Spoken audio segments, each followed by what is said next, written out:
नमस्कार। सतीश झा शो में आपका स्वागत है। सोशल मीडिया किस तरह से हमारी समझ को अपने आप में प्रदूषित कर रहा है, इसके बारे में कुछ नई खबरें आई हैं, नए सवाल खड़े किए गए हैं।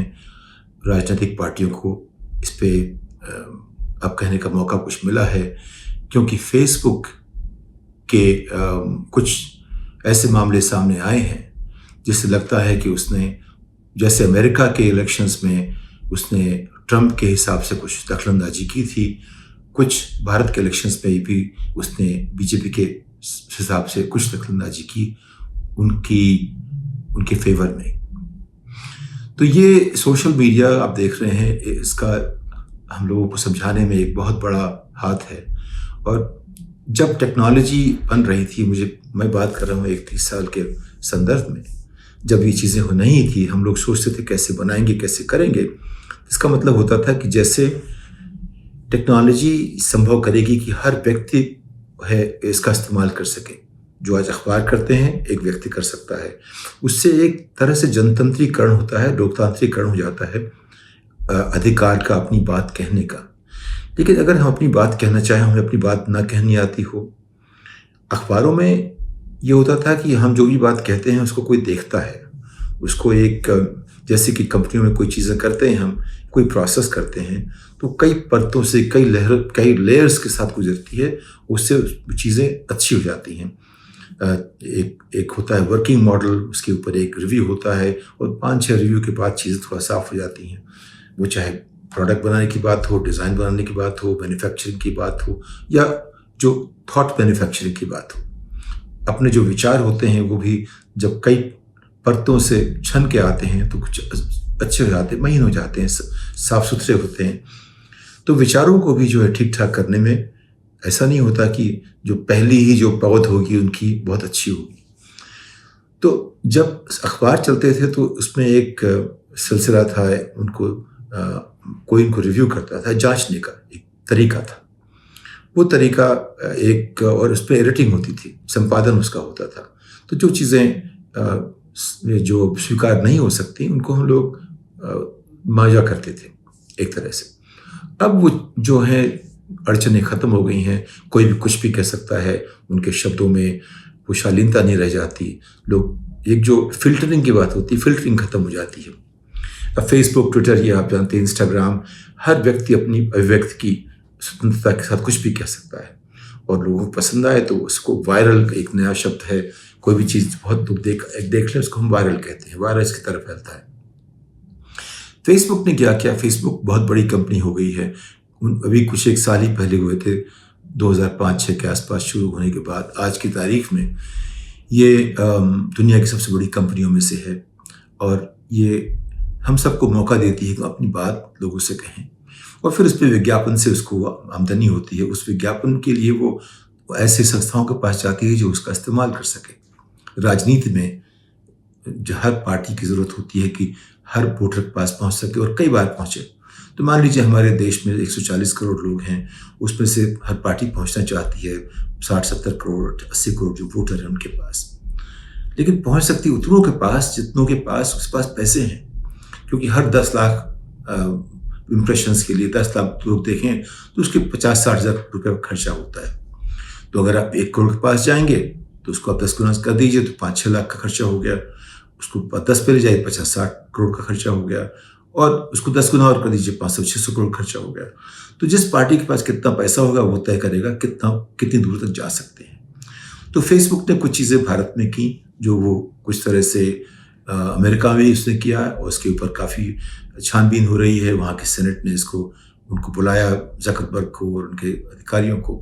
यहाँ हमारे देश में भी कुछ चीज़ इस तरह से उसकी चर्चा हुई, और फेसबुक को 1-8 साल पहले अपना जो भारत की जो कंटेंट हेड थे उनको हटाना पड़ा, क्योंकि उनका रिश्ता रूलिंग पार्टी के साथ, जो सरकारी पार्टी है, वो काफ़ी करीबी का हो गया था।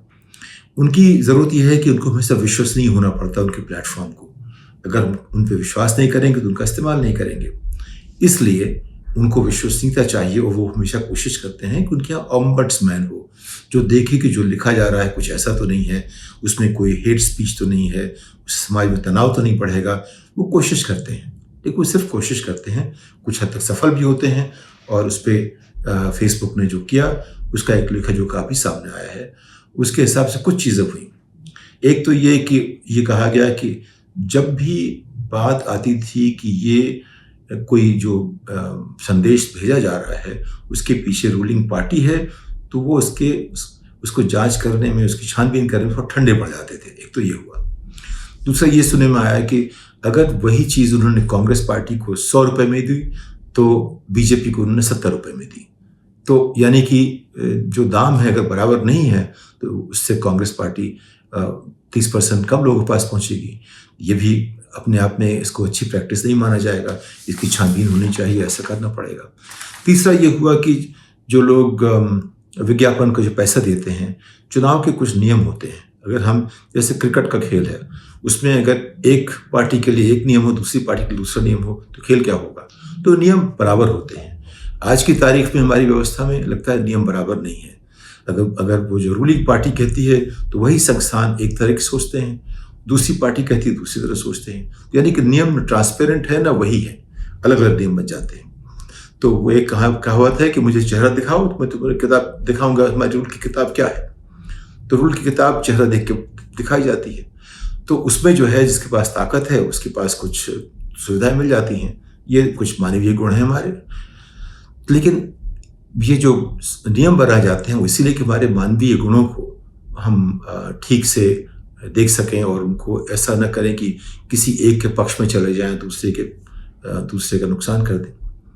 तो इसमें फेसबुक ने क्या किया, उसने कांग्रेस को महंगे में विज्ञापन भेजा और बीजेपी को थोड़ा से कम दाम में, 30% कम दाम में दिया। और जो तमाम लोग थे, जैसे कि हमारा विज्ञापन है तो मुझे पैसा देना चाहिए, लेकिन अगर मैं कहूँ कि किसी दोस्त को कह दो कि तुम विज्ञापन में पैसा दे दो तो दोस्ती भी तो चलता है। लेकिन जब चुनाव की बात आती है तो ऐसा नहीं चलता। तो जब करीब 23 लोगों ने, संस्थाओं ने, कंपनियों ने विज्ञापन जो के पैसे दिए भाजपा के लिए, एक और बात सामने आई है कि उनमें से एक कंपनी जिसने काफ़ी पैसे दिए वो रिलायंस की अपनी कंपनी की पूरी सब्सिडी भी थी। यानी कि इसमें जो इलेक्शन के कई नियमों का उल्लंघन किया गया और फेसबुक ने ऐसा होने दिया, क्योंकि अगर वो चाहते तो ये तय कर सकते थे कि क्या जो विज्ञापन दे रहा है उसी ने ये पैसे दिए हैं या पैसा कोई और दे रहा है। उनको एक गवर्नेंस का सिस्टम बनाना चाहिए था। वो ये कहते हैं कि बना रहे हैं। इसके अलावा ये भी हुआ कि अगर कोई चीज़ मान लीजिए मुसलमानों के खिलाफ थी तो उसको उनको छानबीन करनी चाहिए थी।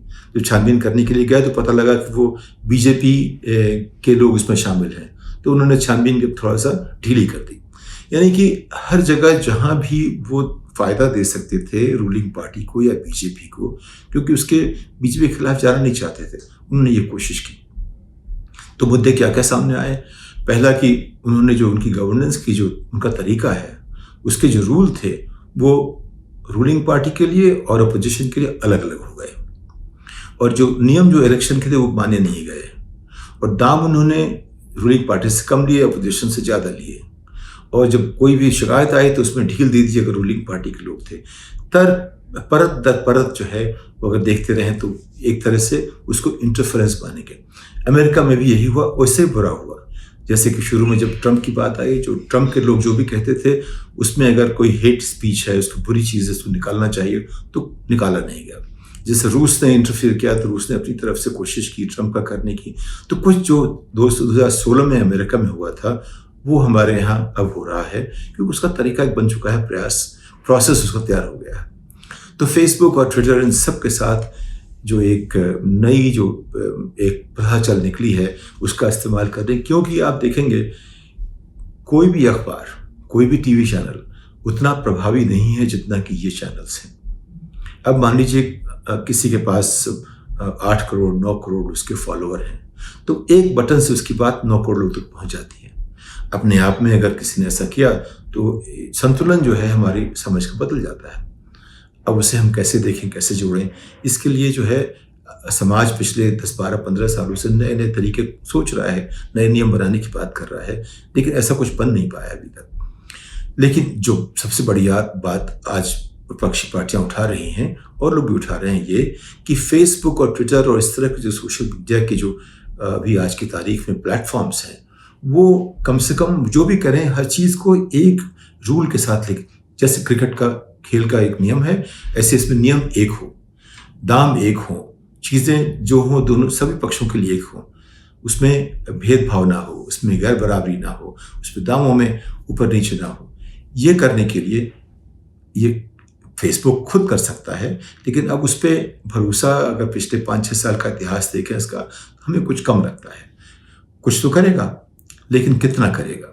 और अगर पूरी तरह ठीक से नहीं करेगा तो नियम अगर अलग अलग होंगे तो फिर इलेक्शन जो हमारे हैं और हमारी जो समझ है वो जो है थोड़ा उसमें फ़र्क पड़ेगा।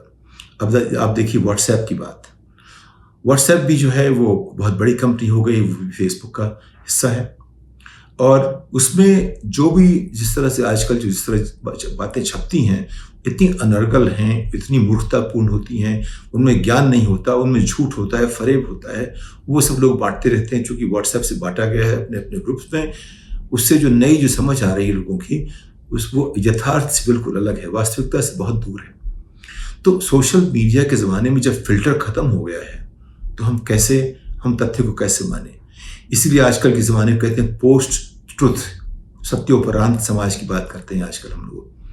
लेकिन अगर ऐसा होता रहा तो जिसके पास तथ्यों को मरोड़ने की क्षमता ज़्यादा है, पहले भी हमेशा होता रहा है, सब लोग उसका इस्तेमाल करते हैं। लेकिन एक और तरीका, बहुत ही ताकतवर तरीका, जो फेसबुक और ट्विटर और ऐसे इंस्टाग्राम और जो दूसरे सोशल मीडिया के जो प्लेटफॉर्म्स हैं, उन सब से जो नुकसान हो रहा है उसको हम कैसे फिर से ठीक करेंगे, कैसे संतुलन कैसे वापस लाएंगे, इसके ऊपर जो है बहुत ये बहस एक दिन में ख़त्म नहीं होगी और ये 1 साल में ख़त्म नहीं होगी। इसकी ये बहस लंबी है, लेकिन ये बहस हमेशा करनी पड़ेगी, वरना हमारी समझ, हमारी शिक्षा, हमारा जिस तरह से हम तथ्यों को देखते हैं और समाज के बीच के तनाव, उन सब पे काफ़ी प्रभाव पड़ने वाला है। तो इस बात के साथ आपसे अगली पायदान तक विदा लेता हूँ। नमस्कार।